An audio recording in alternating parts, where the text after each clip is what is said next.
ध्यान दीजिएगा, यहाँ पे एक सवाल दिया है जिसमें बोल रहा है कि ए और बी का मान ज्ञात कीजिए। ए और बी का मान ज्ञात कीजिए, जहां समीकरण युग्म का जो हल है वो कैसा है, अपरिमित रूप से अनेक हल है।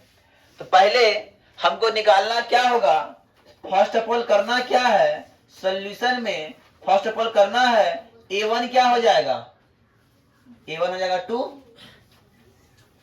b1 क्या हो जाएगा 3, और c1 को हम 7 ले लेते हैं, इधर ना लाएंगे माइनस में, ठीक है। अब फिर देखिए a2 क्या हो जाएगा, देखो x के बगल में क्या है a माइनस बी, तो b2 क्या हो जाएगा, इसके बगल में क्या है, और c2 क्या हो जाएगा 3a प्लस b माइनस 2। अब आते हैं, अब बोल रहा है कि अपरिमित रूप से अनेक हल, अपरिमित रूप से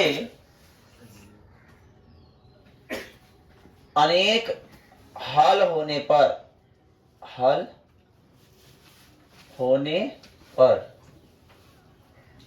क्या होता है, a1 बट्टे a2 बराबर b1 बट्टे b2 बराबर c1 बट्टे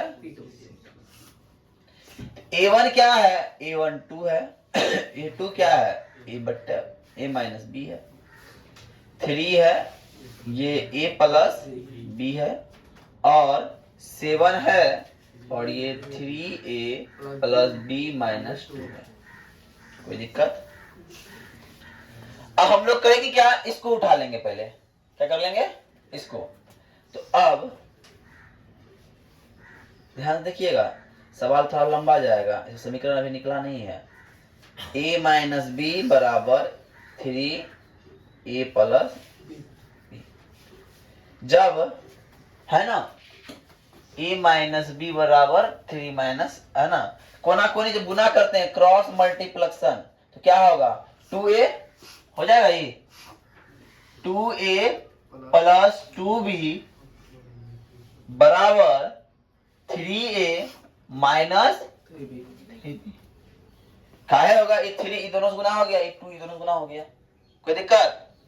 अब आइए ध्यान दीजिएगा, तो क्या हो जाएगा 2a plus 2b minus 3a plus 3b होगा काहे कि प्लस वाला इधर माइनस में, माइनस वाला प्लस में। तो अब b वाला कौन है, ये है a वाला और ये है a वाला, है क्या ना। अब 2a में 3a चले जाए कितना बचेगा, माइनस से बचेगा ना, तो माइनस a। अब 2b और प्लस 3b कितना b, 5b बराबर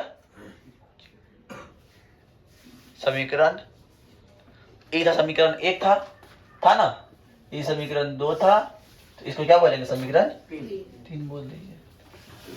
अब फिर आएंगे, ये यहां से उठाएंगे, ये दोनों उठाए ना, अब इन दोनों को उठाएंगे, पुनः 3 बट्टे a प्लस b बराबर 7 बट्टे 3a प्लस b माइनस 2। अब क्रॉस मल्टीप्लेक्शन करो, तो 3 तिया 9a प्लस 3b माइनस 6 बराबर 7a plus 7b। That means a, अब देखिए प्लस वाला है ना, तो minus 7a, any problem, 3b तो माइनस 7b, और माइनस 6 का माइनस 6, कोई दिक्कत? अब आइए 9 में 7 गया, कितना बचा जी 2a। अब 3 में 4, 3 में 7 जाएगा, तो माइनस 4 बचेगा। अभी प्लस बचा तो माइनस आ जाएगा, प्लस आ जाएगा, इसको ले लेते हैं समीकरण 4। अभी बना कहाँ है, अब आते हैं समीकरण 3 तथा 4 से क्या है 3 इसको ऐसे लिख देते हैं। हाँ चलो ठीक है, इसको ऐसे लिख दें -a + 5b है ना, कोई दिक्कत नहीं होगा। -a + 5b और 2a - 4b = 0 = 6। अब ध्यान दीजिएगा, हमको इससे गुना करना होगा -2 को, करना होगा ना, तब ना बराबर होगा। तो मल्टीप्लाई बाय -2 जब करते हैं तो माइनस माइनस प्लस 2a हो गया, -5b हो गया, बराबर 0 हो गया, 2a - 4b बराबर 6 हो गया, घटेगा घटेगा घटेगा, ये खत्म हो गया है ना। क्या हो गया, प्लस माइनस घटा तो -b हो गया, -b बराबर -6 हो गया, इसलिए b का मान, अब b का मान समीकरण 3 या 4 में रखिए। b का मान समीकरण 3 में रखने पर -a + 5 गुना b का मान 6 बराबर 0, इसलिए -a + 30 बराबर 0, इसीलिए -a बराबर -30, इसीलिए a बराबर 30। मतलब ये कि जो बोल रहा था कि a और b का मान निकालिए, तो अतः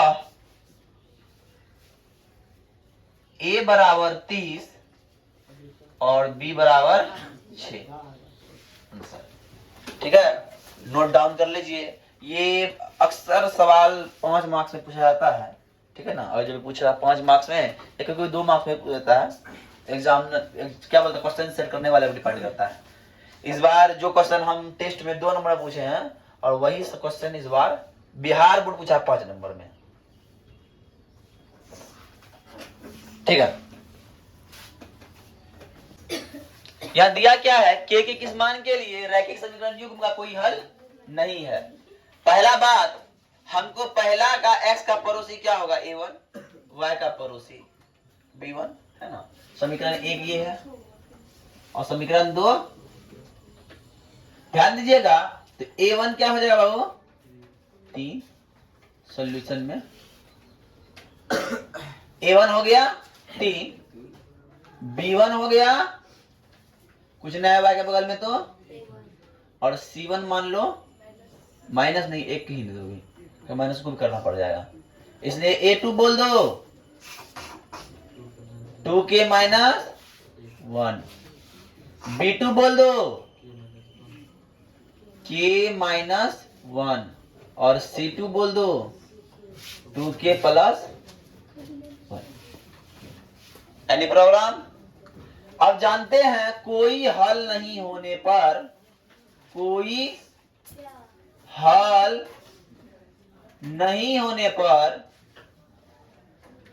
नहीं होने पर कोई हल नहीं है, क्या होगा, a1 बट्टा a2 बराबर b1 बट्टा b2 बराबर नहीं है c1 बट्टा c2।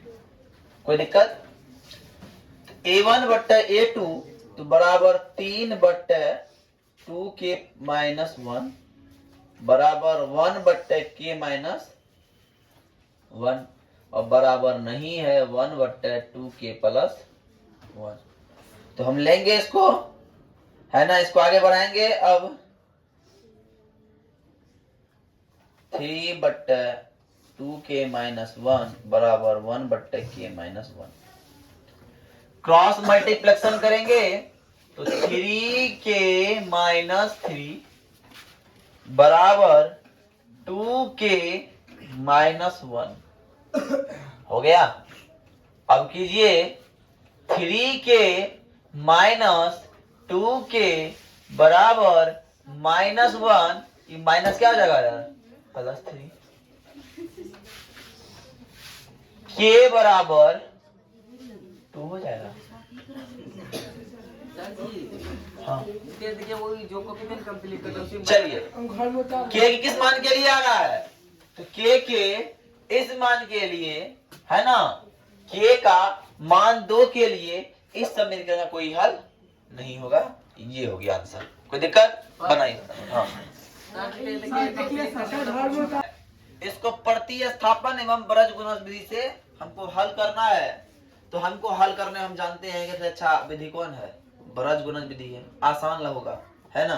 तो क्या करेंगे, समीकरण 1 का a1 हो जाएगा, क्या जानते हैं 8, b1 हो जाएगा 5 और c1 हो जाएगा 9 -9। बृहद गुणज विधि ऐसे करना है ना।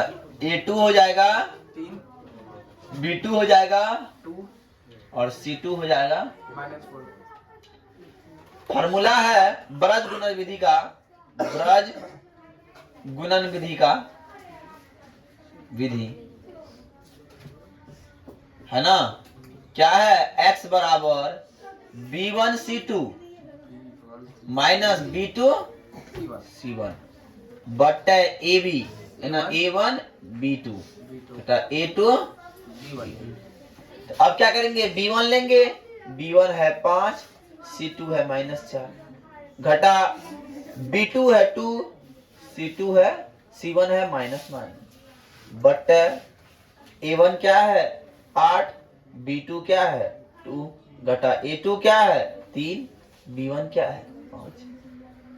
4 5 है 20 और माइनस है तो -20 और माइनस माइनस प्लस 18, 8 दूना 16 घटा 15 बराबर -2 बट्टा 1 हो जाएगा, तो बराबर -2, इसलिए x बराबर क्या हो गया। अब आते हैं, अब y का फॉर्मूला देखिए, y है c1 a2 और c2 a1 है ना, बट्टा a1 b2 घटा a2 b1। c1 क्या है, c1 है 9 -9 इंटू a2 क्या है, a2 है 3 घटा c2 क्या है, c2 है -4, a1 क्या है 8। अब देख लो, 8 गुना 2 घटा 3 गुना 5, 9 तिया 27 -27 माइनस प्लस 8 चौका 32, 16 घटा 15। अब 32 में से गया 27 तो कितना बचा जी, 5 बट्टा 1, इसलिए y बराबर क्या हो गया 5, आंसर। ठीक है, अब कल जो बचा है, कल रिमेन, कल नेक्स्ट क्लास में जो भी होगा रिमेन बचा हुआ है ये 5 सवाल 4 नंबर का, इन पे हम लोग सॉल्व करेंगे, इनकी बात करेंगे। ठीक है, प्रतिस्थापन आप बना लीजिए, प्रतिस्थापन हम लोग आता ही है, बना लीजिएगा, लेकिन उपयुक्त विधि ब्रज गुणज ही है, सबसे अच्छा विधि, हल्का विधि है ना।